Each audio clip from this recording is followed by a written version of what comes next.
Liguei, estamos gravando, tá bom?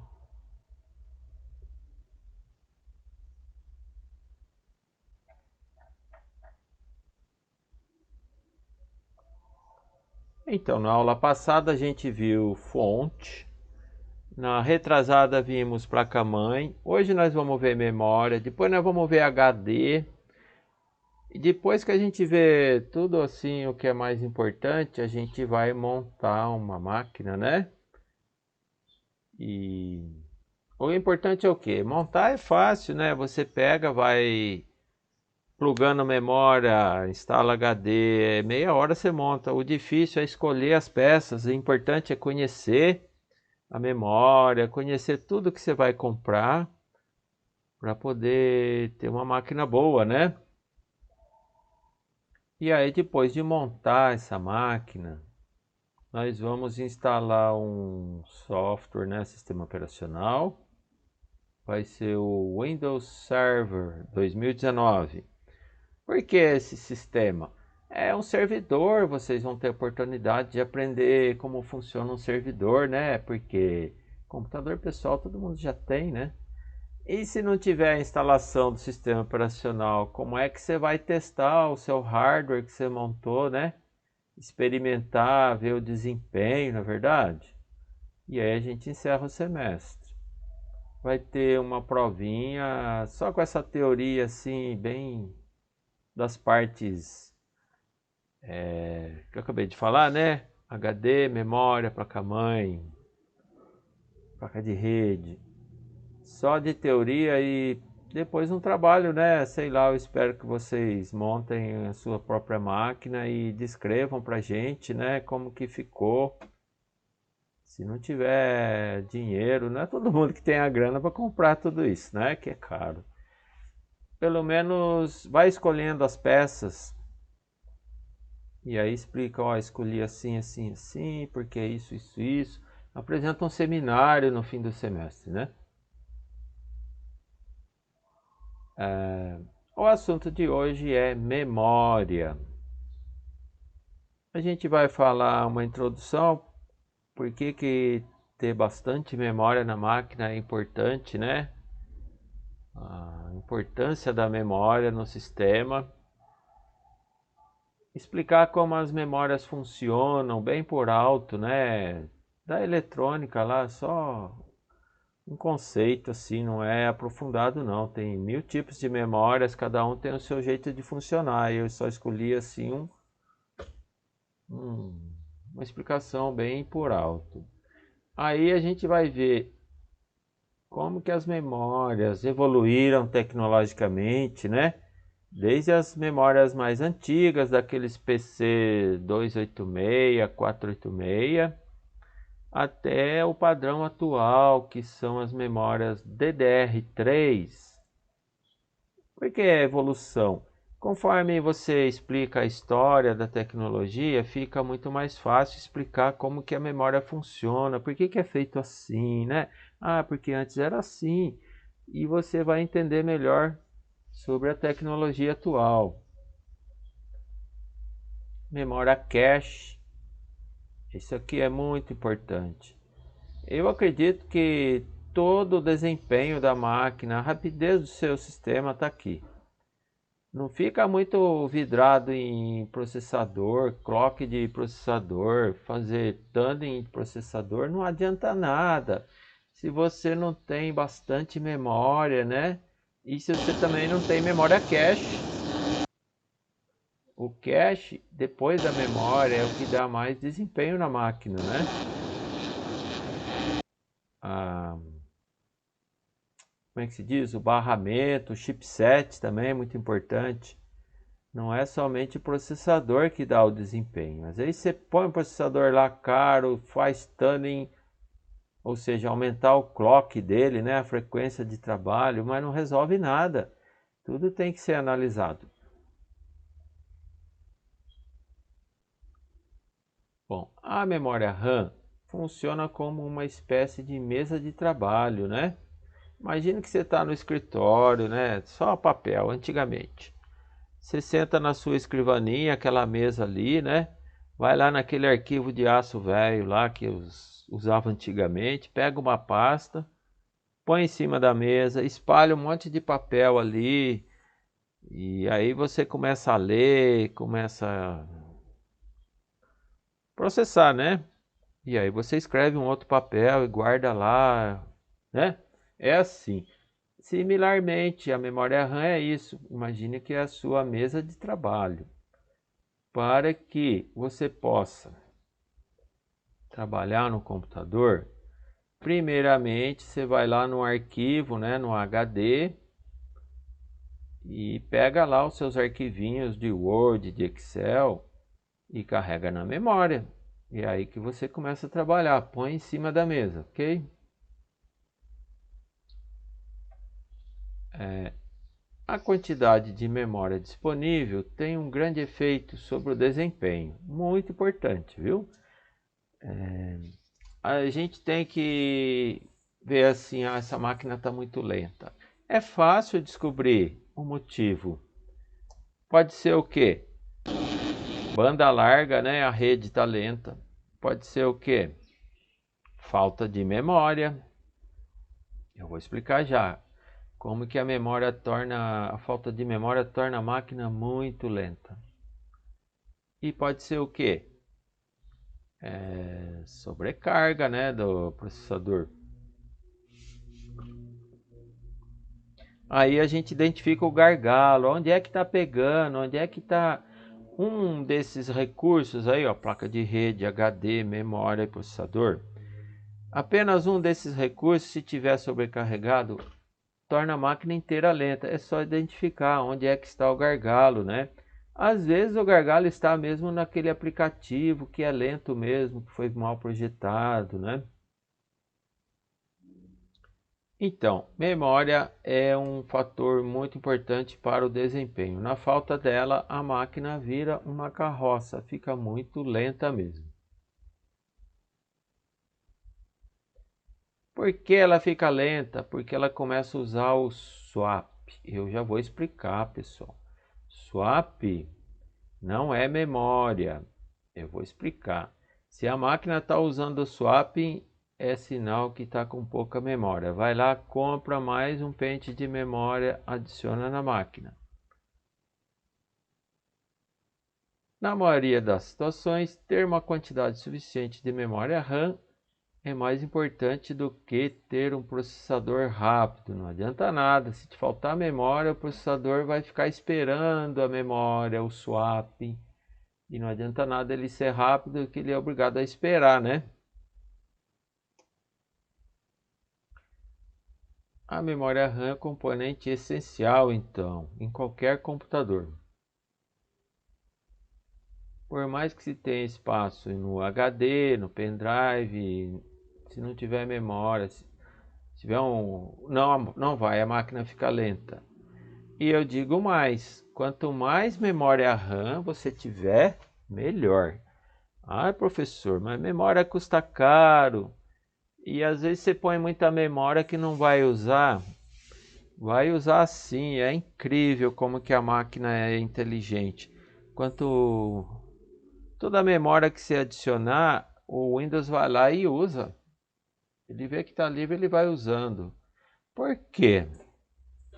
Porque é o seguinte, você dá o boot na máquina, né?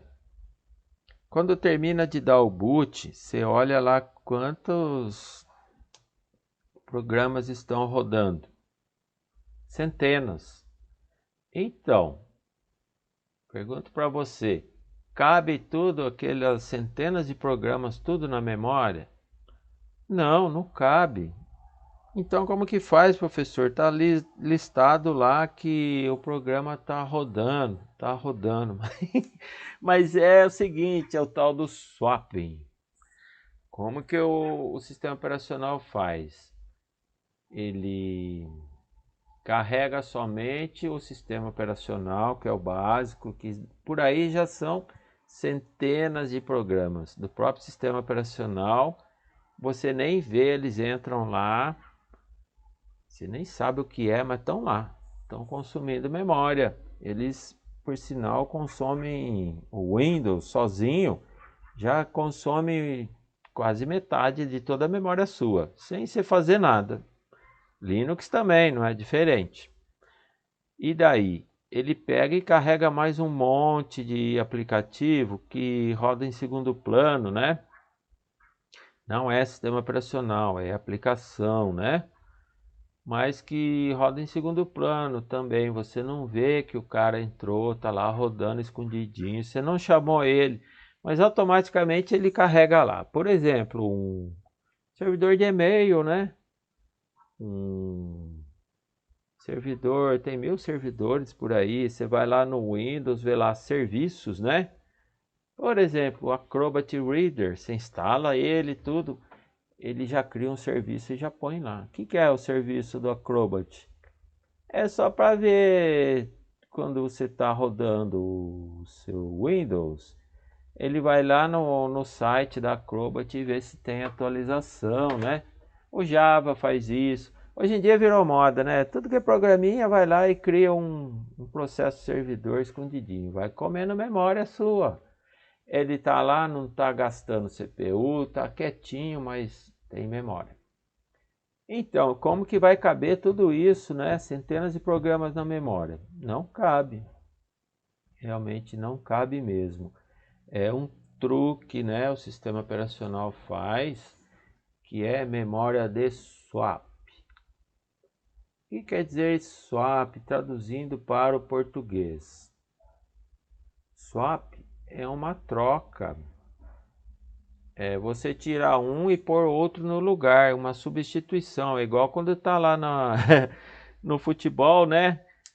Eu pego um jogador cansado e tiro ele e vai pro chuveiro. E pego um que está na reserva e vai lá jogar. Isso é swap, é uma substituição. E como que funciona esse swapping? É assim. Você tem lá a memória cheia, tá cheinha, ela sempre fica cheia, pessoal, não se iluda. Pode adicionar mais memória, vai encher de novo. O sistema tem centenas de programas lá esperando para entrar, ele pega e entra. Enquanto tiver memória, o Windows vai liberando, né? Se não tiver memória, vamos supor, eu tenho só 4 GB. Pô, 4 GB é pouco hoje em dia, né? É o que eu tinha aí há 15 dias atrás. E o que vai acontecer? O sistema operacional vai começar a fazer swap, substituição. E como que funciona o swap? Memória está cheia, sei lá, tem 20 programinha carregado, encheu a memória. Só que tem mais 80 que precisa também rodar. Esses 80 fica lá carregado na memória, mas o que acontece? O sistema fala, ó, eu vou carregar você numa área do HD, arquivo de swapping, né? A gente tem que configurar no Linux, no Windows. No Windows é chamado arquivo de troca. Então é um arquivo grandão, pode ser do tamanho que você quiser, você aumenta ele tanto que você quiser. E o Windows joga lá no swapping, para todos os efeitos, está carregado na memória. Então como que funciona? Ah, tem 20 na memória de verdade e tem 80 no swap. Beleza. Como se, para todos os efeitos, tudo é memória. Ah, a memória já está cheia. Pô, eu vou dar um start aqui, vou carregar mais um aplicativo meu de usuário. E como que funciona? O Windows olha para a memória. Ah, tá cheia já. Ele não pode falar para você assim: ah, encheu a memória, não posso rodar o programa. Ele não, sabe o que ele faz? Ele olha na memória lá, ele tem tipo uma contabilidade, né? Ele sabe de todos aqueles 20 programinha que estão lá na memória de verdade, qual que está sendo usado com mais frequência, menos frequência, e qual que está lá esquecido, assim, não usa quase nunca. O que ele faz? Pega aquele programa, copia inteirinho toda aquela área, né, memória que ele está usando, tudo que está na memória principal, copia para o HD, na área de swapping. Aí liberou espaço, né? Desocupei. Aí põe aquele programa que você clicou, que está querendo entrar, né? O sistema operacional você clicou o mouse, é prioridade. E põe lá. E aí fica assim. Só que tem eventos 1000, né, no computador. E toda hora tem algum programinha que precisa se alternar. Tem que entrar para rodar para dentro da CPU. Aí o sistema operacional joga o cara para fora. Talvez até jogue para swapping para poder dar lugar para aquele novo programa que está entrando. E assim vai, né? Vocês percebem, pessoal, se tiver pouca memória, o que vai acontecer? Vai haver um uso muito intenso do swapping. Swapping não é memória, swapping é uma área no HD que imita, é como se fosse memória, é um truque, né? É um artifício para o sistema não parar, mas o certo mesmo é que ficasse tudo mesmo na memória principal. Entenderam esse conceito até aqui? O que vocês acharam? Dúvidas? Por favor, perguntem.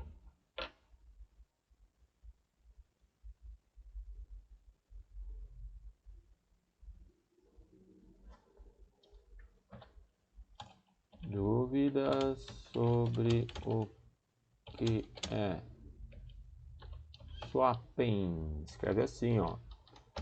Ou arquivo de troca do Windows.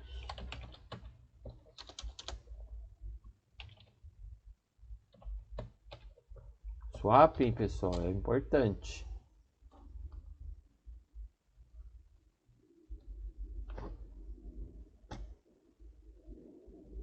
Podemos continuar? Perguntem, façam comentários, por favor.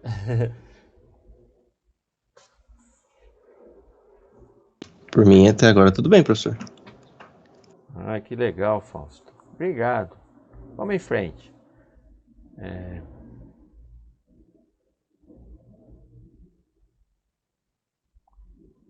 Introdução.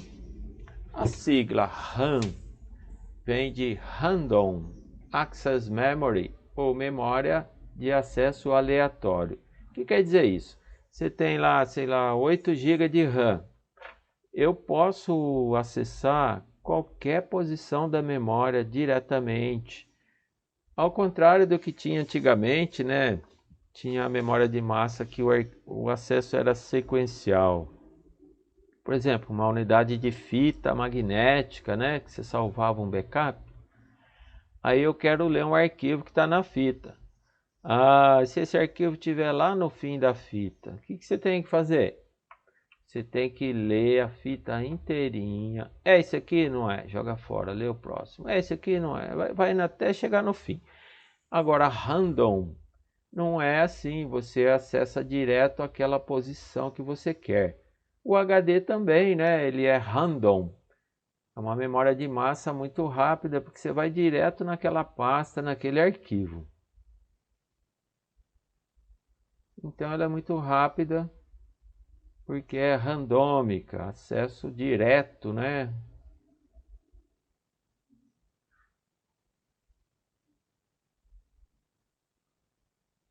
Bom, quando a gente carrega um programa para ser executado, ele tem que ser lido do HD e posto na memória, senão ele não funciona. Tudo que acontece na máquina tem que estar na memória, senão não roda.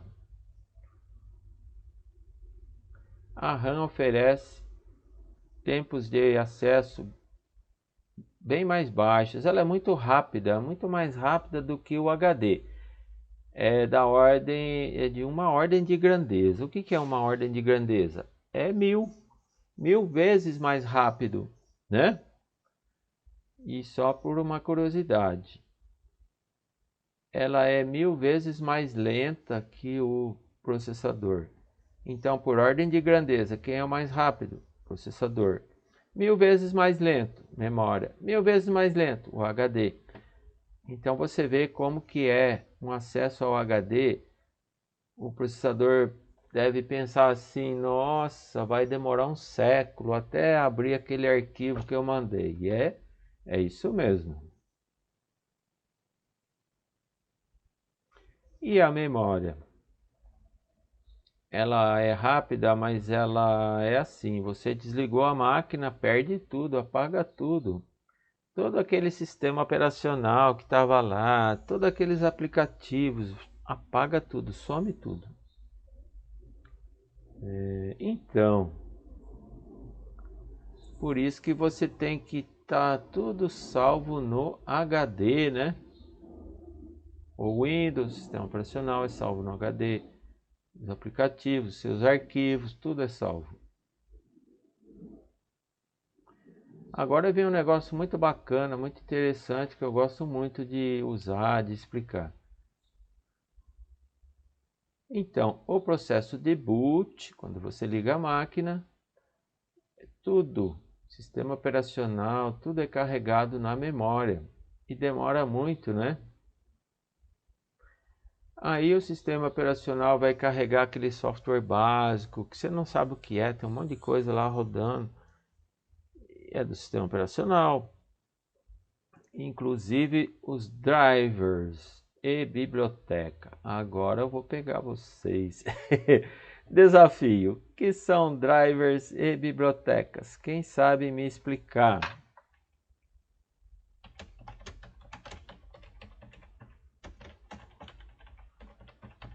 É coisa do sistema operacional, do Windows, do Linux.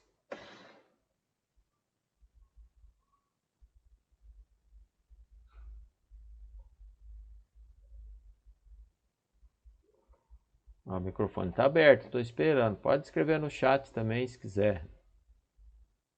Quem sabe o que são drivers e também o que é biblioteca? Biblioteca seria uma lista de comandos prontos? Perfeito! Muito bem, Ramias. Na hora de programar, né, você usa aquele comando pronto e usa, vai montando o seu programinha. Certo. Agora Driver. drivers, perdão. Então, driver é assim, o Windows ou o Linux tem um núcleo do sistema operacional. O sistema operacional, ele controla o acesso, ele compartilha todos os recursos da máquina entre os centenas de programas que estão rodando lá. Memória é compartilhada, o HD, placa de rede, teclado, mouse, webcam, todos a gente chama de dispositivos de entrada e saída. Tem 1000 fabricantes, 1000 modelos e o fabricante, ele junto com aquele hardware, ele desenvolve o driver que é necessário, né? Para você instalar uma webcam, você vem um CDzinho junto que você instala e aquilo fica fazendo parte do próprio Windows ou Linux.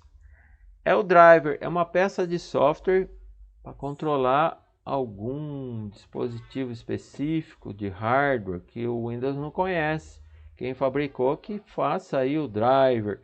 Aí você instala o driver, ele vai ser empacotado junto com o Windows, vai fazer parte do sistema operacional, né? Então tudo é salvo, né? A configuração do seu Windows, tudo. Esse negócio de driver biblioteca não é assunto dessa aula, mas eu gosto de explicar porque é entender. Eu sou assim, eu tô lendo alguma coisa, aparece uma sigla. Ah, quero saber o que é, vou lá na Wikipédia, né? Wikipédia eu uso como dicionário de sopa de letrinhas, né? E ver o que é. Depois você volta a continuar lendo para entender, fica muito melhor. Então temos aqui dois conceitos que são dormir e hibernar. O que é quando o sistema está dormindo, né? Vou ler para vocês aqui. A única forma de evitar repetir este demorado processo de boot, né? Até carregar tudo de novo, né? O sistema operacional é algo gigante. São centenas de programas que são carregados na memória quando você liga a máquina. O Windows sozinho já come metade da sua memória, sem antes de fazer nada, já é demorado. Então, o que foi inventado, né, que eu acho muito bacana, muito bom, quando você pode entrar no processo de dormir. O que é isso? Eu não estou usando o meu laptop, está inativo, mas não desliga não, deixa lá que ele sabe se cuidar. O que ele vai fazer? Ele vai dormir. Ele desliga o HD, desliga a sua tela, que a tela gasta energia, HD, placa de vídeo, ele desliga tudo que puder ser desligado. A CPU tem o clock. Clock é a frequência de trabalho da CPU. Vamos dizer assim, a CPU caminha de passo em passo, de pulso em pulso do clock. Então, se você põe um clock mais rápido, maior frequência, a CPU vai andar mais rápida. Cada operação que a CPU faz é através de um pulso de clock. Ela move os dados de um lugar para outro a cada clock que é dado, né? É como se fosse assim um ritmo de trabalho. Tudo é regido pelo clock, né? É como uma orquestra, né? O clock dá o ritmo do trabalho de memória, de CPU, de todo mundo. Tudo é sincronizado, né? Alguém quer falar? Pode falar, pessoal. A qualquer momento o microfone está sempre aberto, tá? Então, é diminuído o clock da CPU. A CPU trabalha bem lenta, ela vai consumir apenas 20% de energia. A memória tem que manter ativa, não tem jeito. A única coisa que fica ligado é a memória e a CPU bem lenta. Com isso a gente consegue poupar energia elétrica. Por quê? Laptop, né, pessoal, depende de bateria, para economizar bateria, né? E mesmo esses PC tipo torre que liga na tomada, não tem bateria, ele vai economizar energia, isso é muito bacana, por isso que eu gosto disso. Então, isto é dormir. E hibernar, o que é hibernar? Pessoal, hibernar é uma coisa assim parecida também, uma tecnologia, tudo é uma padronização da indústria. Todos os fabricantes de hardware, de software, seguem esse padrão, né? De dormir e de hibernar. Hibernar toda a memória inteirinha, sei lá, tem 8 GB de RAM, todos esses 8 GB vão ser copiados para o HD, num arquivo especial lá. E a máquina é totalmente desligada. Pode arrancar o fio da tomada, se for laptop pode arrancar a bateria, tudo bem, não perde nada. Aí, quando você liga a máquina, o que vai acontecer? Esse arquivo de 8 GB é copiado para a memória. E aí economiza muito tempo, né? Para dar o boot. É muito mais rápido. Eu faço isso, acontece aqui no meu laptop, esse que eu estou usando agora. Muito frequente. O que acontece? Dei aula à noite, né? Tô com sono, eu largo tudo, abandono ele assim, não mexo mais nada. No outro dia eu chego aqui, o laptop está totalmente desligado, ele se desligou sozinho, deu power off, não tem nada rodando. Aí eu ligo ele, nossa, é incrível, cara, dá o boot rapidinho, aquela tela aparece do mesmo jeito que eu larguei no dia anterior, ele sai do estado de hibernação. E o dormir, como que é? Ah, eu abandono meu laptop aqui, não tô nem aí, não tem trabalho de desligar o laptop, não. Eu largo ele lá. Vou almoçar, né? Ele dorme durante 2 horas. E aí, a hora que eu volto, até 2 horas, né, pessoal? Eu mexo no mouse e pronto. Ele já está funcionando de novo. Você até escuta o HD acelerando o motorzinho. É muito legal. E se eu for almoçar e vou tirar uma soneca lá, né? Depois do almoço. Aí o laptop ele vai hibernar, ele desliga sozinho. Por que tudo isso? Para economizar a bateria, economizar força. Então, pessoal, é muito fácil configurar esse negócio. Você vai lá no painel de controle, energia, né? Opções de energia. Olha aqui em cima, ó. Aqui. E configura. Quando que você quer hibernação? Quando que você quer que ele dorme? Tem várias opções, é bem simples. Você diz, se passar 1 hora sem mexer o mouse, ele dorme. Se passar 2 horas sem mexer o mouse, ele vai hibernar, desliga tudo. O meu é assim, é muito legal isso. Aqui a explicação já dei. Bom, o tipo mais comum de memória RAM, aquela que compramos na forma de módulos. O que é o módulo? A gente chama de pente de memória. É uma plaquinha pequenininha e o chip de memória está soldado nessa plaquinha. É bem pequenininha, tamanho de um pente mesmo, de cabelo, né? E a gente instala na placa-mãe. A tecnologia que a gente usa hoje é a DRAM. D de Dynamic RAM. Vocês já vão entender porque ela é dinâmica, tá? É a tecnologia atual, o padrão que a gente usa. Essa tecnologia Dynamic RAM começou a ser usada a partir de 1970, em substituição às memórias SRAM. SRAM quer dizer estática, Static RAM, em oposição à Dynamic RAM. Tecnologia antiga, não usa mais, tá? Era muito caro, muito pequenininha. Mas vocês já vão ver a diferença.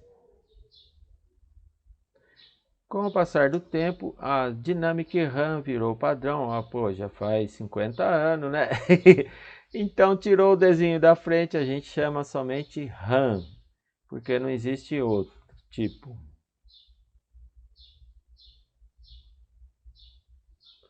Então eu vou explicar aqui para vocês rapidamente como que funciona a memória dinâmica. É a que a gente usa, só tem ela mesmo, não tem outra. Então, dentro de um chip de memória RAM, Dynamic RAM, cada bit, né, é formado por um conjunto de componentes eletrônicos. É muito pequenininho, é microscópico. É integração em larga escala da eletrônica, né? Não dá nem para ver de tão pequeno que é esse transistor e capacitor. O capacitor, não sei se vocês conhecem na eletrônica, é um componente eletrônico que armazena cargas elétricas, né? Armazena energia, assim como uma bateria armazena energia. E o transistor? Transistor, imagine assim a grosso modo, que é uma chave de liga e desliga. Então, quando eu ligar o transistor, eu carrego esse capacitor. E aí eu estou armazenando um bit dentro da memória.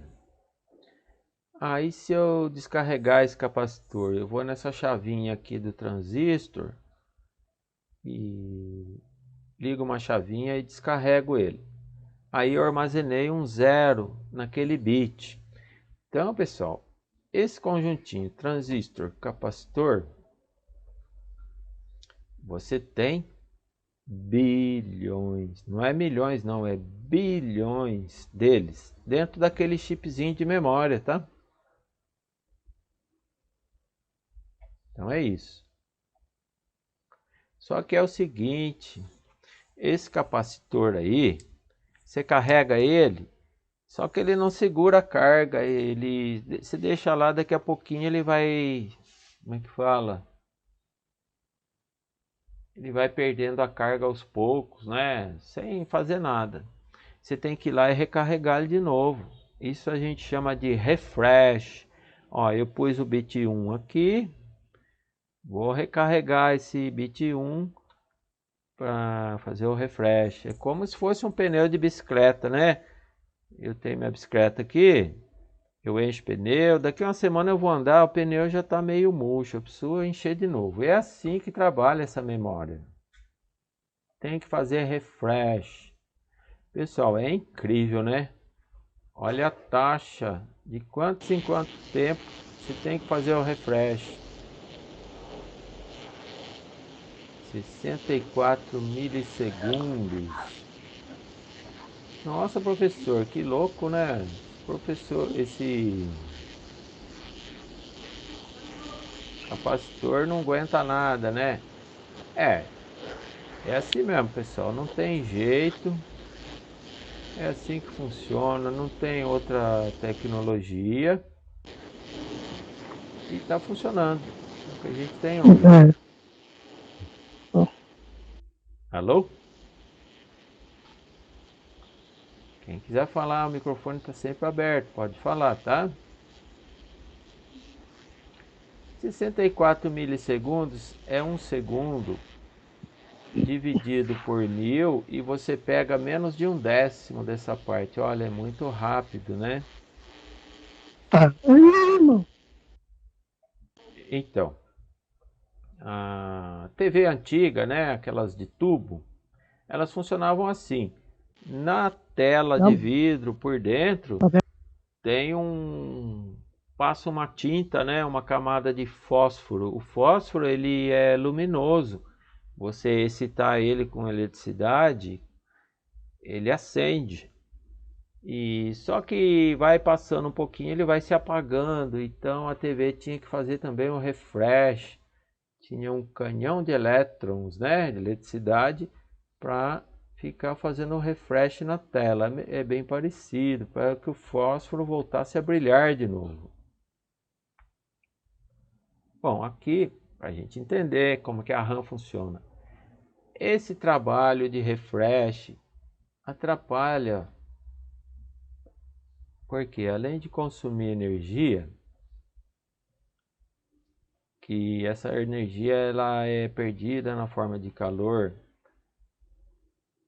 aquece o micro, gasta energia e também, mais importante, a memória fica mais lenta, né? Você vai acessar a memória, não, agora não pode que eu estou fazendo refresh, né? Espera um pouquinho. Então, é o que a gente tem, funciona muito bem, é mais barato. Mas, professor, por que não usa essa SRAM aqui, né? Pessoal, a SRAM, memória estática, ela não precisa de refresh, né? Só que o problema, essa tecnologia envolve uma circuitaria eletrônica muito mais complicada e custa muito mais caro. Para a gente ter, igual a gente tem hoje 8 GB, não seria possível, né? Ia ficar um chip muito grande, muito... não dá para crescer.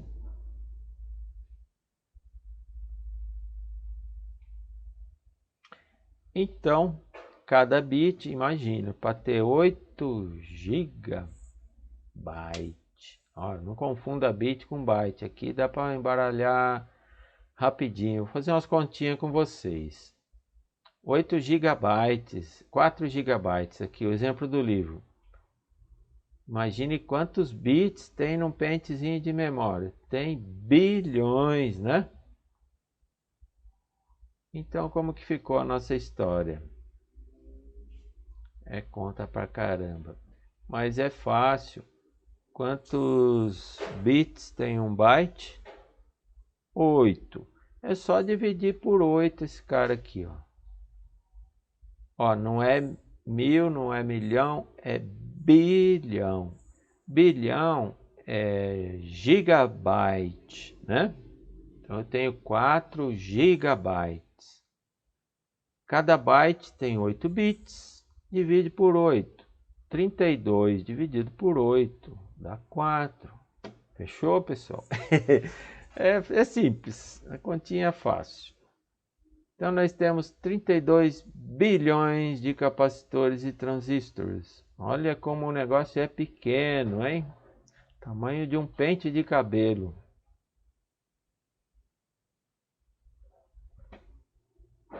Pessoal, vou fazer uma pausa aqui.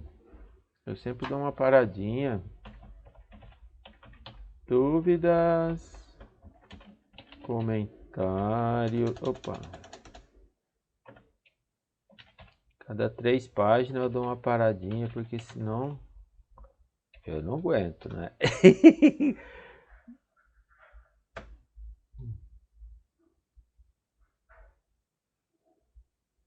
Para mim tá tranquilo por enquanto. Obrigado, Davidson. Meus caros alunos, pode falar a hora que quiser, no meio da minha fala, pode cortar. A participação de vocês é muito bem-vinda, viu? Qualquer momento. Tá? Professor, eu tenho uma dúvida. Você comentou sobre televisão, essas coisas, né? Não sei se é referente à aula interessante, mas a TV tubo ela queimava antes e queimava o tubo e apagava, certo? Hoje nós temos a tecnologia de LED. O que acontece? Hoje eu tenho um exemplo real aqui que está na televisão hoje. Ela começa a queimar os LEDzinhos e começa a formar os risquinhos, certo? Não sei se você já ouviu. Isso. O que seria isso? Assim, seria algum curto, porque de repente começa um risquinho. Depois, na hora que você vai ver, começa a aparecer um monte na televisão. Então, LED é uma matriz de LEDs, né? Certo. Eles são todos alinhados assim, na horizontal. É tipo assim, tudo alinhadinho. Certo. São milhares, milhões. Cada LED é um componente eletrônico individual. Imagine que é uma lâmpada de LED que está lá naquele pontinho que você nem consegue ver. Tá tudo alinhadinho. E queimou, né? Queimou. Igual lâmpada LED, vai queimando e vai ficando aqueles pontinhos preto que não acende mais. Ou então queima aquela linha inteira de uma vez, né? Porque tá meio sequencial. Começou um lugar, dessa linha foi esticando. De repente, um pouco pro lado, já foi esticando, já foi criando a linha. Depois, por mais pro lado, entendeu? Daí ficou parece uma chuvinha, assim, daquelas LEDzinhas na televisão. Entendi. É assim, o componente eletrônico, ele falha, né? Ele fica piscando, mas uma hora ele vai morrer de uma vez, vai queimar de uma vez. É igual lâmpada, começa a piscar, depois apaga de uma vez. E aí não tem jeito, viu? Porque eu acredito que, assim, hoje em dia acaba sendo meio descartável, então, uma televisão, porque você não vai levar para arrumar ela para trocar só as... Não tem como ficar trocando só o LEDzinho, né? Não tem essa viabilidade. Não, troca sim, os caras arrumam isso daí, é fácil de arrumar. Você vai trocar a tela dela. É mais barato que comprar uma nova, viu? É mesmo? Então é bom saber porque eu vou levar para arrumar. Essa aí queimou mesmo, viu? Porque agora só está aumentando os risquinhos lá na tela lá e daqui a pouco tá a televisão inteira. Vai. Eu tenho um laptop muito antigo, também tá cheio de risquinho na tela, né? E tá queimando mesmo. Aí tem que trocar a tela do laptop, Entendi. e senão não tem jeito. Não, show de bola, né? Essa dúvidazinha que você comentou de televisão, eu falei, deixa eu aproveitar o vácuo aí. Pesquisa lá no Google se tem a tela para trocar, dá o modelo da TV.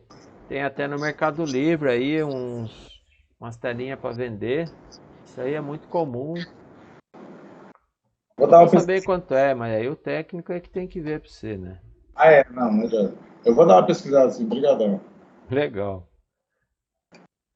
Bom, a gente vai até 12h55, é isso?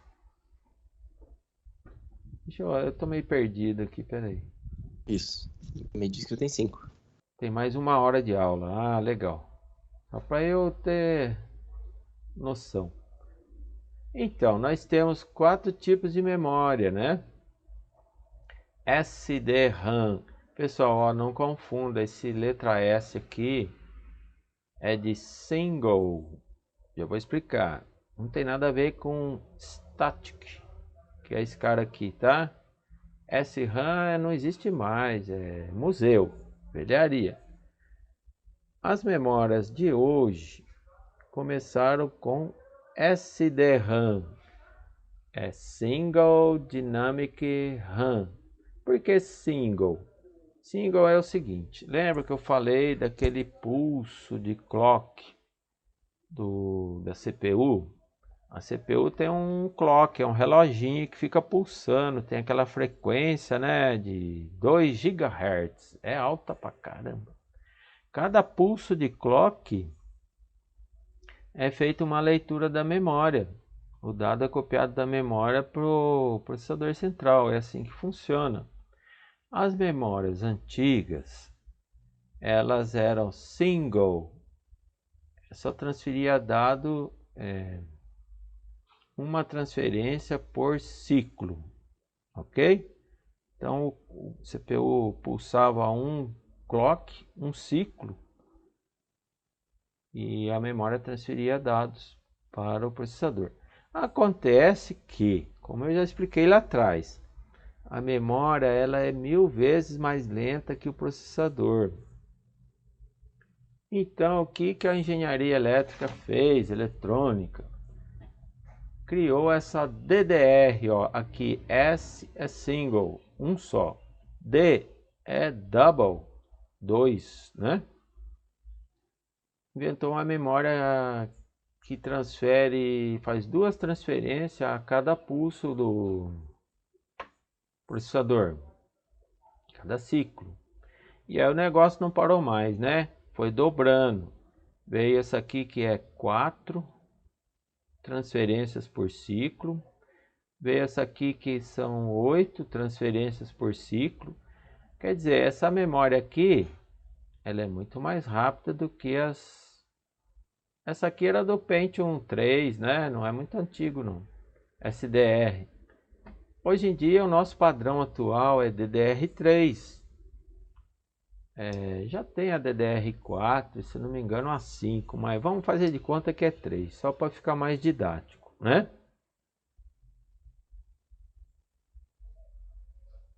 Então, os módulos SDR eram antigos, Pentium 2, Pentium 3. Os primeiros Athlon e Duron, esse é o nome dos processadores, tá? É tudo velharia, não usa mais isso aqui não. As memórias DDR, tecnologia atual, né? Que a gente usa hoje, DDR. Passaram a ser usados a partir do Athlon da AMD, né? Thunderbird, eu não conheço, mas tá dizendo aqui.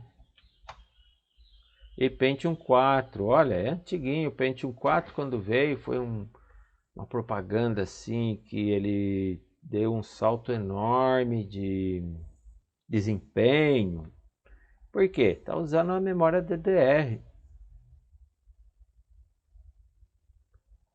Enquanto as DDR2, né, foram adotadas somente a partir do socket. O que é o socket? Eu expliquei para vocês, né? É aquele tipo do processador, né, da Intel. Tem uma família de processadores, todos eles com o mesmo socket. E também Athlon 64, né? Eu tenho esse cara aqui, Athlon 64. Na minha placa é AM2 Plus, tem um sinalzinho de mais aqui. Por quê? Porque a minha placa já aceita o DDR3. O padrão era DDR2. Só que eu bati o pé, procurei, andei lá na... Nossa, o que eu mais gosto de fazer, pessoal. Vou lá em São Paulo, na rua Santa Efigênia, e comprar placa-mãe, todas essas hardware. É a coisa mais legal que tem. Aí eu chego em casa e eu monto a minha máquina. E eu andei, não tinha DDR3, era novidade, mas eu consegui. Por quê? É mais rápida, né? Ó, DDR3 é o dobro da rapidez da DDR2, certo? Contando a história, evolução das memórias. Por que que eu conto a história, né? Porque fica fácil explicar como funciona, conhecer, né? Nada como você ver a história da tecnologia. Eu dou aula lá de sistemas operacionais, até que Jundiaí. Conta a história dos computadores antigos e vai até hoje. Cada tecnologia nova que vai chegando vai dando para você compreender melhor como é que funciona os de hoje, né? Mais recentemente temos assistido a uma nova migração com o aparecimento da memória DDR3, que o padrão dos processadores Core i7 e Core i5, no caso da Intel, e os Phenom da AMD, né, que usa a memória DDR3.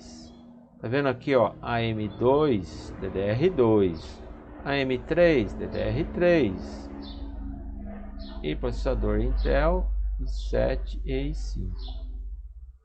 Tá bom? Eu tenho aqui meu laptop, adicionei memória semana passada, porque era somente 4 GB. É uma carroça. Eu abri o Teams, eu sofria, vocês lembram? Até eu atrasei a aula, aí não sei se foi de vocês, porque o Teams não abria. Lembra a história do swapping lá? Então, swapping é o quê? Em vez de usar a memória de verdade, fica usando o HD. Como já expliquei, é 1000 vezes mais lento do que a memória principal. Só que o Windows ou Linux, eles fazem esse quebra-galho aí, né? Funciona, mas vira uma carroça. Aí eu comprei os 4 GB, adicionei no meu laptop. Surpresa minha, DDR4, olha só. Eu nem sabia que existia DDR4. Meu laptop que já tá velhinho é DDR4. Incrível, né? Vocês conhecem aí algum DDR5 por acaso? Nunca viram? Dizem que tem, né? DDR5 ainda não cheguei a ver, não. É? Eu também não.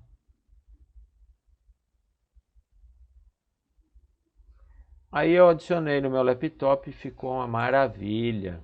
Tudo roda muito mais rápido. E para minha surpresa, vou lá ver, tá cheio de novo. É assim, tudo que você adicionar de memória, o Windows pega, ele aproveita, ó, tem memória, vamos usar, né? Para que tá aí? Comprou é para usar. Ele enche de novo.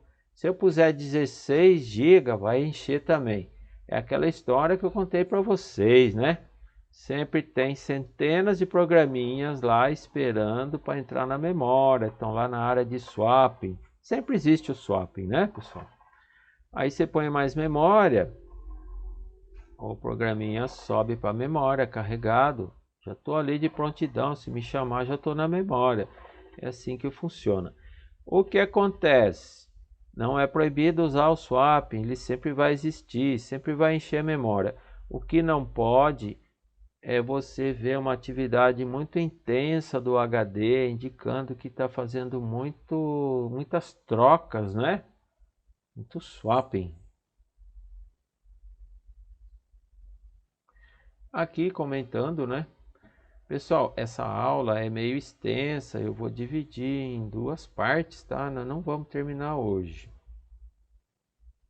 Também não gosto de correria, gosto de explicar tudo direitinho. Infelizmente, cada nova tecnologia de memória é incompatível com a antiga. Voltando aqui, ó. Tá vendo? 1, 2, 3 e 4. Se você tem um PC, um laptop que usa a DDR2,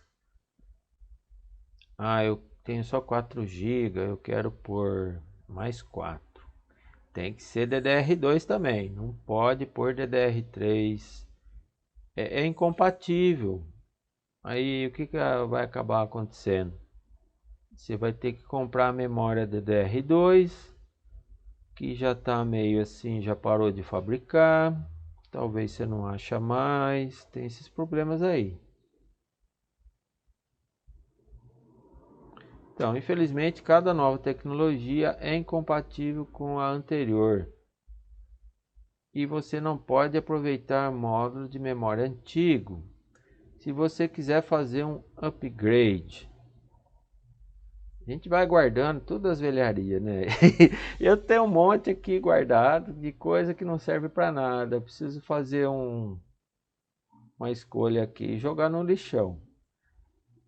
Por exemplo, um módulo de memória DDR2 com 2 GB. Não serve para nada, por quê? Ele vai ocupar um slot. Tem máquina que só tem um slot. Aí não serve, eu vou usar na onde não tem. Você tem que tirar ele de 2 GB, botar um de 8 GB no lugar. Aquele de 2 não encaixa em nenhum lugar mais. Vai ficar, jogar fora mesmo, não tem jeito. Entretanto, queda nos preços, né? Tem reduzido esse problema. Antigamente custava R$ 500, hoje R$ 80. Eu vou falar para vocês quanto que eu paguei, R$ 170. Pessoal, compra a memória, põe na máquina, não é caro e você vai ver como vai funcionar muito melhor. Foi o que eu fiz no meu laptop. Laptop, por sorte eu tinha 2 slots, né? Um cheio e um esperando. 4 GB que eu comprei. Aí, beleza. Só que o da minha filha é um slot só. E tem lá 4 GB. O que você vai fazer? Eu vou arrancar fora o de 4 GB, eu vou pôr um de 8 GB. Eu fiquei com o mico na mão, né? 4 GB eu não tenho como usar. Tá guardado aí, né? Sei lá, algum dia, né? No futuro, sei lá. A gente sempre tem uma esperança, né? Não joga nada fora. Eu sou assim.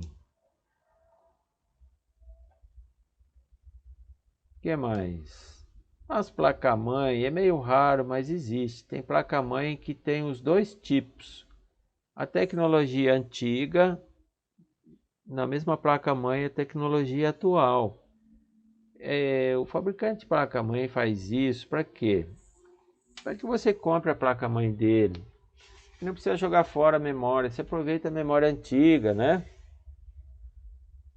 Então vem a placa-mãe, tem 2 tipos de socket.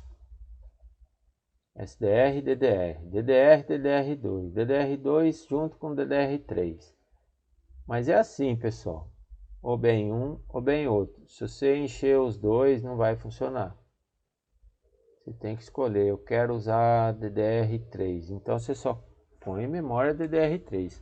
Sempre um slot vai ficar vazio. Ou um ou outro, tá? Aqui nós temos uma história, né? A evolução. Vamos pegar desde o micro 286 e vamos subindo até chegar ao padrão de hoje, tá? Nesses micro antigos, 286, 386, não existia módulos de memória. Nossa, professor, e como é que a máquina funcionava sem memória? Não existe módulo, mas existe socket. Vou explicar. Em vez disso, você comprava vários chips. aquele circuito integrado, cheio de perninha, parece uma baratinha, né? Cheio de perninha, uma centopeia. Vai lá e vai adicionando na placa. Tem um socket vazio, você ir comprando e adicionando. Ou então já enche tudo de uma vez, né? E você instala à mão diretamente na placa-mãe. Não existia a plaquinha, o pente de memória, né?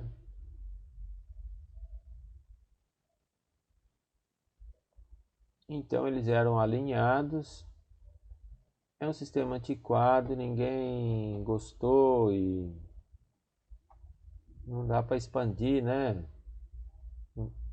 Dava muito trabalho. Às vezes você tem lá um monte de chip de memória. Tá vendo aqui, ó? Esse placão aqui, placa-mãe, ó. Ó o processador central aqui do lado, ó. Tinha que tirar um por um e trocar tudo. E às vezes dá mau contato. Tem um chip que não funciona e nada funciona na máquina. Não era muito legal, não. Era pouca memória, né? Essas máquinas aqui trabalhavam com o quê? 512 megas, sei lá, acho que nem isso. Aí o que aconteceu? Logo já inventaram o pente de memória ou módulo de memória, uma plaquinha pequenininha que acomoda todo mundo junto. Chamavam de DIP, né?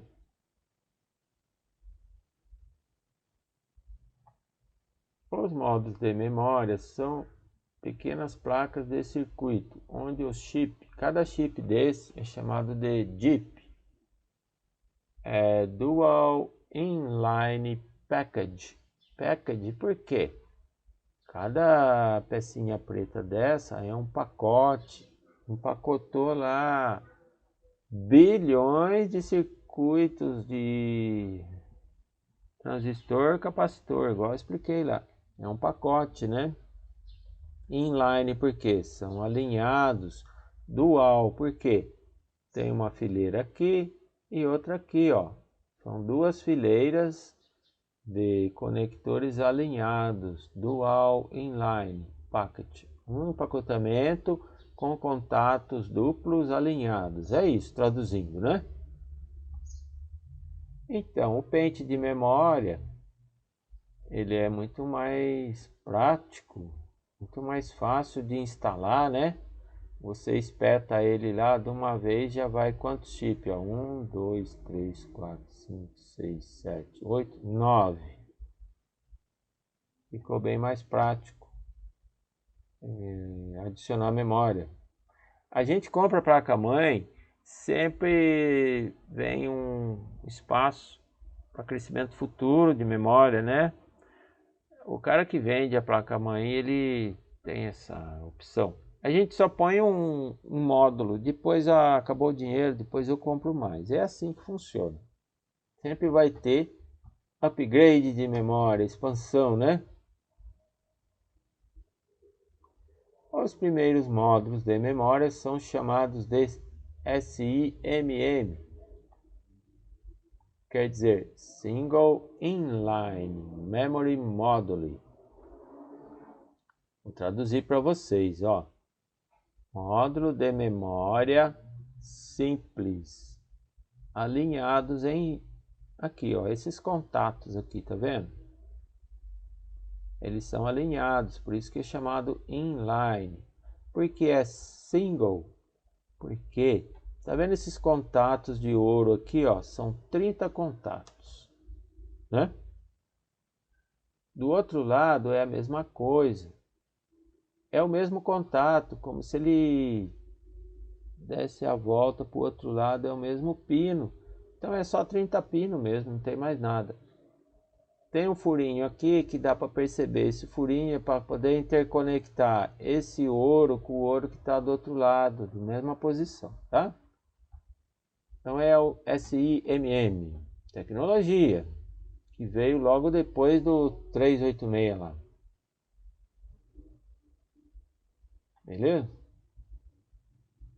Então o socket são 30 conectores, tá? e cada conector funciona dos dois lados, é o mesmo conector.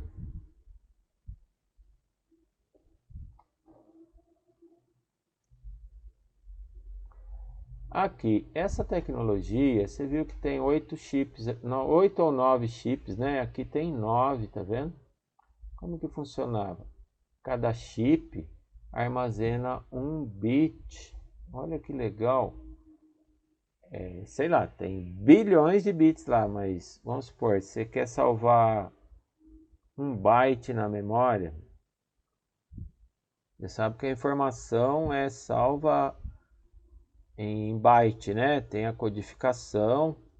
Cada byte tem 8 bits. O nosso abecedário, a letra A tem um conjuntinho de 8 bits. A letra B, um outro conjuntinho diferente de 8 bits. É assim que a gente codifica e armazena os dados na memória. Porque lá na máquina é tudo ou 0 ou é 1. Você salvar uma letra A, você tem que codificar em byte. Aí, então, quando você salva 1 byte, vai 1 bit para cada chip, né? É assim que funcionava.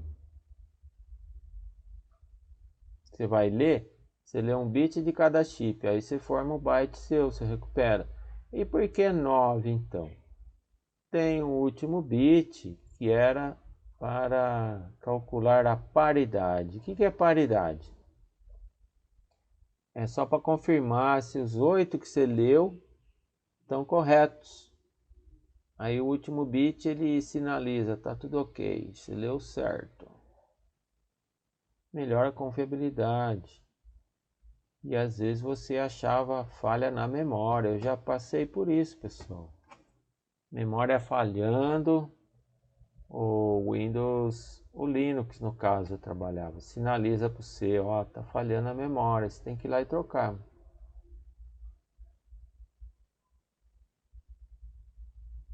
Bom, hoje em dia não precisa mais isso. As memórias são confiáveis, não dão erro. E o pessoal desencanou. Eu vou ler e vou assumir que eu li certo, não vou ficar conferindo mais, tá? Com isso ficou mais rápido. Criaram aí um tal de ECC, que eu também não sei o que é. É simplesmente um circuito eletrônico que fica conferindo se deu erro de leitura ou gravação, tá?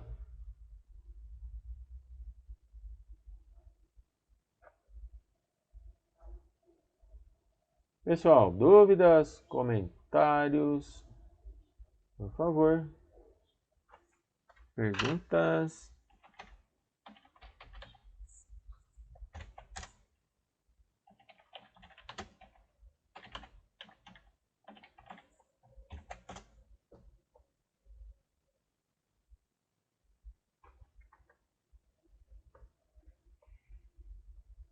Obrigado, Fausto. Vamos em frente então, hein?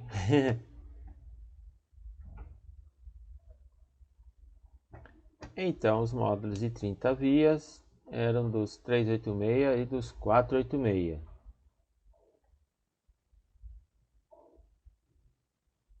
O que usava muito 1 megabyte. Pessoal, presta atenção, não é 1 gigabyte, é 1 megabyte só.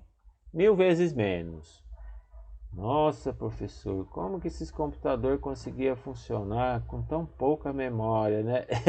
Funcionava muito bem, porque os programas da época também não tinham muita utilidade, umas coisinhas bem... não dava para fazer quase nada, sabe? Mas tinha 512, ó, é metade. 512 kbytes, muito pouco. O máximo que tinha era 4 mega, não é 4 GB, é 4 mega. Tinha 16 mega. E custava caro, olha, 16 mega, não dá para fazer nada. E os programinhas da época também não faziam muita coisa não, era tudo uns programinha. Você olhava para o computador e falava, isso aí é mais para brinquedo, né, do que para fazer trabalho sério, não dava para fazer muita coisa de profissional, né?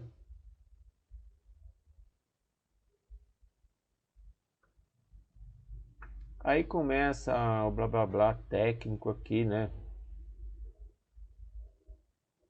os 386 e 486 utilizavam um barramento. Ó, pessoal, expliquei para vocês o que é o barramento. É o chipset, né? Tem a ponte norte, a ponte sul. Lembra da placa-mãe?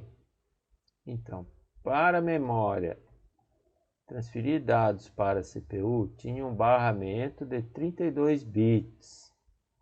Uma via de dados, aqueles risquinhos que tem na placa-mãe. 32 bits. Interligando memória com o processador central. Então, você tinha que ter 4 módulos de memória, porque eles vão ler, viu aquela leitura que eu falei? Cada bit vai num chip separado. Então, você tinha que ter 4 módulos de memória de 30 vias. Esse era o mínimo aceitável. Cada módulo pode ser de igual esse que você viu aqui, ó. 512 KB, 1 MB, 2 MB, 4 MB, até 16 MB. Mas você tinha que pôr 4. Você tinha que encher todo o socket lá, todos os slots. Senão não funcionava. Tinha que formar pelo menos um banco de memórias. Pelo menos 4 pente, 4 módulos. Por causa que o barramento acessava tudo ao mesmo tempo, né? Para fazer uma leitura. A CPU acessa tudo de uma vez. Então você podia ter 4 ou 8, mas nunca menos de 4. O esqueminha é esse aqui, ó. Olha o 486 aqui, ó. Tem que ter no mínimo 8 pentes de memória, porque as vias de comunicação entre a CPU e a memória são de 32 bits, né? Então é 8 mais 8 mais 8 mais 8. Cada chip não era um bit, lembra que eu falei? Então, é mais ou menos isso. O 386 a mesma coisa. Tinha um outro 386 lá que a placa-mãe era diferente, né? O barramento era metade, então dava para pôr menos. Pessoal, não precisa se encanar muito em entender esse negócio de barramento, de quantas vias, é só para contar uma história aqui, tá? É tudo velharia, não usa mais. O que vocês precisam estudar mesmo, entender de verdade? Somente a última tecnologia que a gente está usando agora, é o que interessa, né? Aqui é só uma historinha. Professor, Oi. isso que eu ia perguntar, inclusive, nas suas provas e trabalhos, é para a gente focar nas tecnologias atuais ou nessas tecnologias arcaicas aí que tá nos slides? É só atual mesmo. Então o foco seria mais para prestar atenção como funciona, só para saber que existe, mas na prova, por exemplo, vai cair mais coisa atual, é isso? É somente o que interessa, somente as coisas atuais. Exatamente, boa pergunta. Eu conto a história que é para ajudar muito na compreensão de como funciona a memória, né? Evolução tecnológica, ela ajuda a gente a entender como que funciona. Só para isso. Mas não vou perguntar das velharias não, tá louco? Já é Tá certo então, obrigado. é tanta informação, tanto detalhe que a gente tem que se focalizar somente na última, né? Desculpa aqui que eu... Lucas Onishi, obrigado, viu, Isso, Lucas, pela eu pergunta. agradeço, professor.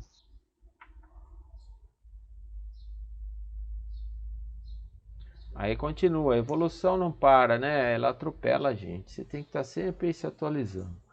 Apesar de serem muito mais práticos do que manipular diretamente os chips DIP, né?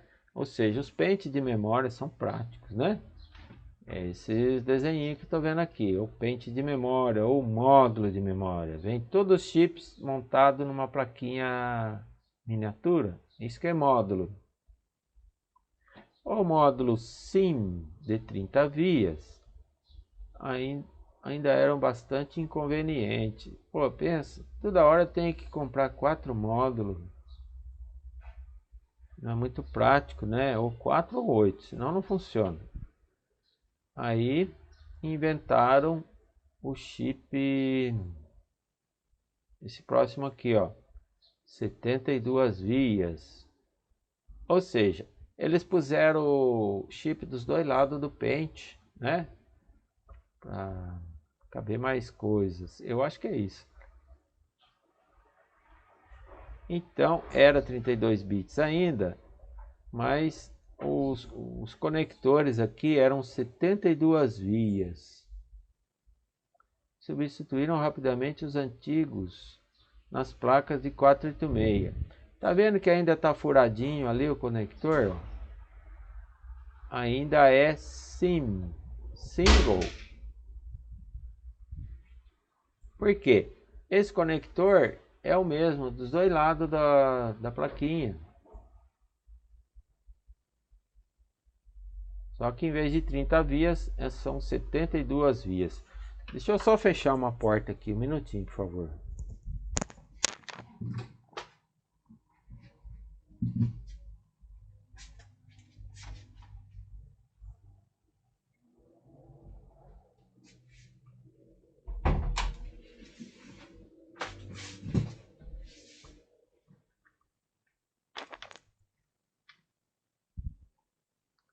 Então tinha aquele problema, né? Que você comprava uma memória de 72 vias e não encaixa na placa de 30 vias, na placa-mãe. Eram usadas no 486.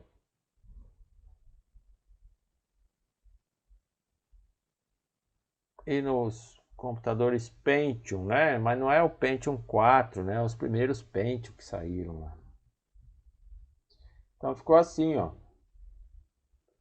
Resolveu o problema de ter que comprar 4 módulos, você comprava um só.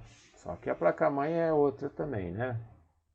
E o Pentium, ele comportava até 2 módulos de 72 vias, tá? Porque o barramento dele era 64 bits. Ele tinha que ter os 2 módulos de memória, senão não funcionava. Assim como lá atrás tinha que ter 4 módulos, aqui tinha que ter 2. Ou no 486, um só. Se não enchesse todos os slots de memória, não funcionava, por causa do barramento, né? Cada módulo são 32. O Pentium é barramento 64, então precisa de 2. Finalmente, né, temos os módulos DIMM. DIMM quer dizer dual. Dual quer dizer double, né? Double Inline Memory Module. O que quer dizer? Aqueles contatos de ouro que você vê no pente ali, eles são duplos. Cada lado é um contato diferente. Não é igual o single, que dos dois lados da plaquinha era o mesmo contato, mesmo condutor. Traduzindo, né? Módulo de memória com dupla linha de contato, ok? Até hoje é assim, né? É DIMM.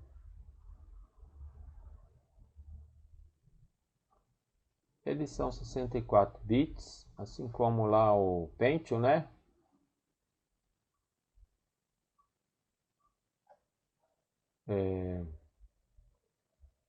Aí eliminou a necessidade de você pôr 2 módulos de memória no Pentium, igual aqui, né?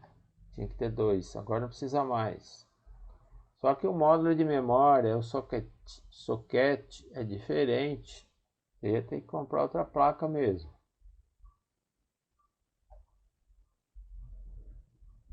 Acabou aquele negócio, ó, você é obrigado a comprar 2 ou 4 módulos. Você compra um só e pronto. Agora, se você botar 2, é que você vai querer aumentar a memória, tá? Então, esse recurso é chamado de... É o seguinte, pessoal. Se você tiver 2 sockets, 2 slots de memória, tá? Esquece o negócio do DIN, é outro assunto. Você vai pôr 2 pentes de memória. E o barramento de 64 bits. O processador, ele pode acessar essa memória tudo de uma vez só, os 2 pentes de memória, né? É a tecnologia que a gente chama Dual Channel. Tem a ver com o barramento, né, da via de comunicação que interliga a memória com o processador central.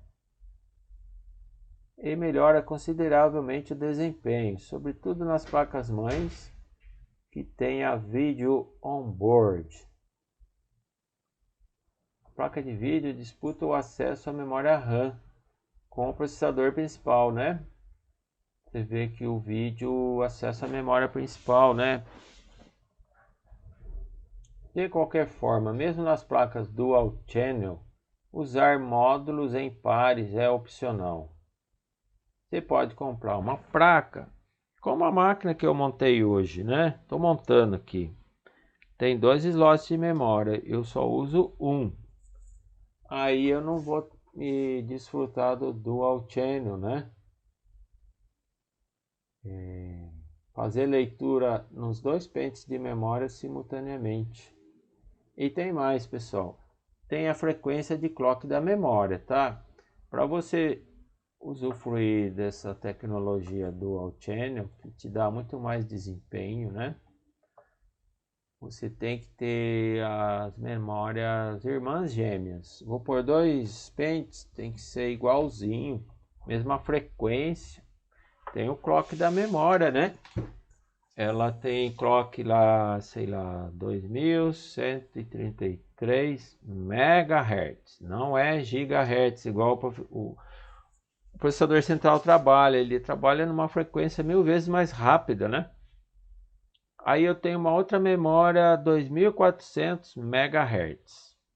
Então eu ponho tudo lá. É a única que eu tenho, eu pus lá. Uma é 2133 MHz. A outra é 2400 MHz. Enchi os 2 slots, mas aí não vou ter Dual Channel, porque vai ter que ler um pente de cada vez para copiar para a CPU ou para a placa de vídeo. Há frequências diferentes, né? Não sintoniza, né? O certo é pôr tudo igualzinho. Tudo bem esse negócio de Dual Channel aí? Deu para entender o que é? É hoje. Hoje acontece isso. Eu comprei outro dia a memória para o meu laptop e eu tomei o cuidado de ver 2133 MHz. Comprei outra memória, mesma frequência. Só por mania, por capricho do mesmo fabricante, igualzinho. Aí eu tenho certeza que vai usar Dual Channel, que vai dobrar a velocidade de leitura da memória. Isso aí afeta o sistema como um todo, né? No desempenho. Aqui, pessoal, só para ilustrar, né, as tecnologias. O pente de cima, SDR, os 386 antigão, né, 486, as DDR de baixo, já são o Pentium, né? Olha só a pinagem. Se eu não me engano, a de cima tem 30 contatos, né? É o SIM, eu acho. A de baixo são 30 vias. É SIM também. Por que eu falo que é SIM?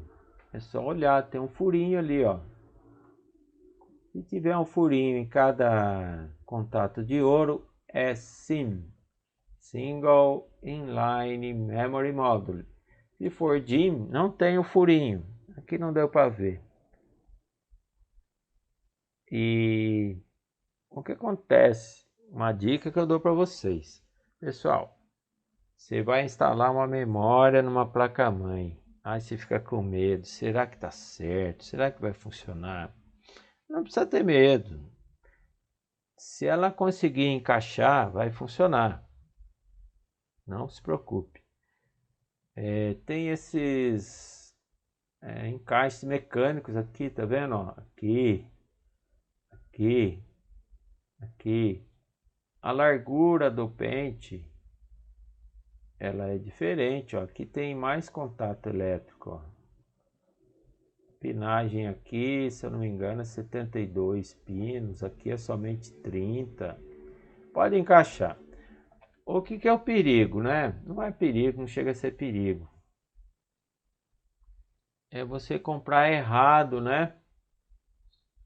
Que nem esse dual channel aqui, ó. Vê a frequência do que já tem, compra a frequência igual. É o único perigo. E se eu pôr, professor, uma frequência diferente, vai funcionar? Funciona também. Só que não vai ficar dual channel, vai ficar um pouco mais lento, tá? Tem assim uma flexibilidade. Aí se eu botar um módulo de 2 GB e no outro eu ponho 4 GB, funciona? Funciona, vai ficar 6 GB. O meu filho fez, ele tinha 4 GB só. Aí tava igual eu, né? A máquina tá uma carroça. Ah, pai, vamos pôr 8 GB aqui, né? Aí eu fui lá com ele para escolher. Eu falei, põe 8. Aí ficou um módulo de 4 junto com o de 8, deu 12 GB. Funcionou. E não sei se vai dar dual channel lá, porque não é igualzinho, né? Aqui é a foto de uma DDR2, que eu acho que é aqui, ó. Essa aqui é DDR, a de cima é SDR. DDR2 aumentou a pinagem, né? Aqui tem 72 contatos. DDR2 tem mais, né? Tá vendo que os contatos são menorzinhos, ó? Olha aqui e olha aqui. Os contatos são bem menores. Essa aqui sim tem chip dos dois lados. Você pode ver que não tem o furinho em cada contato. Se tiver furinho é SIM, não é double, né? Igual esse aqui. DDR2 você vê muito por aí ainda, muito usado ainda, tá? Apesar de que o padrão atual é DDR3, tem muita maquininha velha aí DDR2, viu? Parou de fabricar, você vai comprar de quê? O vendedor desmonta a máquina velha e vende as memórias para você, né? E ele fala, ele não tem vergonha de falar, ó, esse aqui é usado, viu? Não acha mais. Aqui uma memória DDR3. É a mesma coisa. Ah, não, é essa aqui.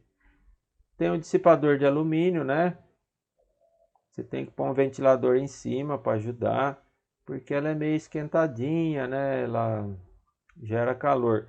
Quanto mais frio trabalhar, melhor, viu? Refrigera sua máquina sempre, o melhor que puder. Máquina quente trabalha mais lenta, viu? Aqui uma tecnologia de memória. Olha a diferença, pessoal. Dá para ver esses chips aqui, ó. Tá vendo umas perninhas do chip aqui soldada na placa do pente? Vou ver se eu acho uma outra. Aqui. Olha as perninhas do chip, dá para ver aqui, ó, tá vendo? Soldada na plaquinha do módulo. Inventaram uma nova tecnologia, não tem mais essas perninhas, ó. Agora a solda é feita assim, ó.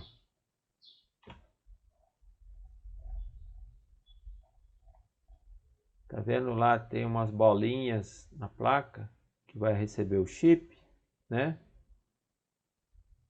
E tudo enfileiradinho, ó, alinhados. É uma matriz, né? matriz, um xadrezinho. O xadrezinho a gente chama de grid. É igual na Fórmula 1, tem o grid de largada, é um xadrezinho, grid. Então tem vários, aqui são bolinhas de estanho, é um grid de bolas, né? O ball grid, array é uma fileira, uma fila. E aí o que acontece? O chip está aqui, a placa está aqui embaixo. É feito contato mecânico. Você sopra um ar quente lá, o estanho derrete e faz a solda. Os caras da eletrônica falam assim, ó, o caminho percorrido pela eletricidade já é mais direto. Não tem aquele caminho longo. Quanto mais longo for um fio elétrico, né? Mais vai demorar para o elétron chegar lá, né? No destino. Quando você for ligar as coisas na tomada, quanto mais curto for o fio, melhor. E aqui é essa ideia, os engenheiros falaram, eu posso trabalhar numa frequência mais alta, que a transmissão de energia vai ser mais eficiente. Aqui, para acabar, né, pessoal? É uma outra tecnologia de memória, é o SODIMM. Isso aqui que vai no laptop, né? Eu usei essa memória aqui semana passada. Olha, eu pus memória no meu laptop, do meu filho e da minha filha. Eu comprei 3 módulos de memória. É um slot bem pequenininho, bem mais curto, né? É a mesma tecnologia, ó, DDR2, tem o DDR3, DDR4, mas é mais estreito. Porque small, pequeno, né? SODIMM. Small quer dizer small outline, é uma vista pequena. Pessoal, só usem laptop. Lembra as placas-mãe que eu falei para vocês lá na aula passada, que vem em miniatura? Bem pequenininha mesmo, que usa em terminal de caixa nas lojas. Algumas placas-mãe miniatura também usa essa mesma memória dos laptops aqui. Pessoal, vamos parar por aqui. Na próxima aula eu falo, porque acabou o nosso tempo, né? Memória cache, muito importante também. Na hora de comprar uma placa-mãe, um processador, você tem que ficar ligado nisso aqui, ó. É uma memória que ninguém se liga, né? Mas ela dá um ganho de desempenho incrível na máquina. Ela custa caro. Cuidado, comprar a placa-mãe barata, não vai vir com cache suficiente, vai ficar lento. Aí não adianta ficar pondo aquele processador rápido, que a máquina vai continuar lenta. O que determina a rapidez da máquina é a memória cache, o barramento, tá? Depois você vai pensar em processador, tá bom? E aí a gente acaba essa aula aqui segunda-feira próxima.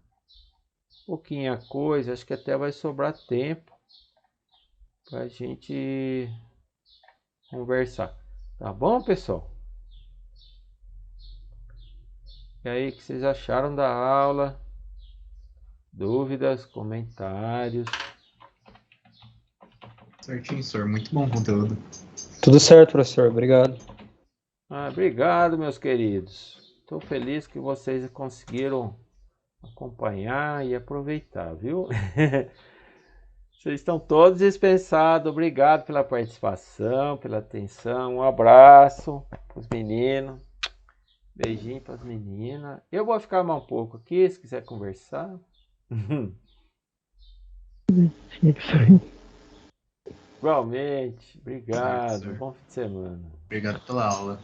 Boa semana para o senhor. Tchau, tchau, professor. Obrigado pela aula. Bom fim de semana. Tchau, meus amigos. Obrigado, professor. Boa semana pro senhor. Até semana que vem. Igualmente, meu querido.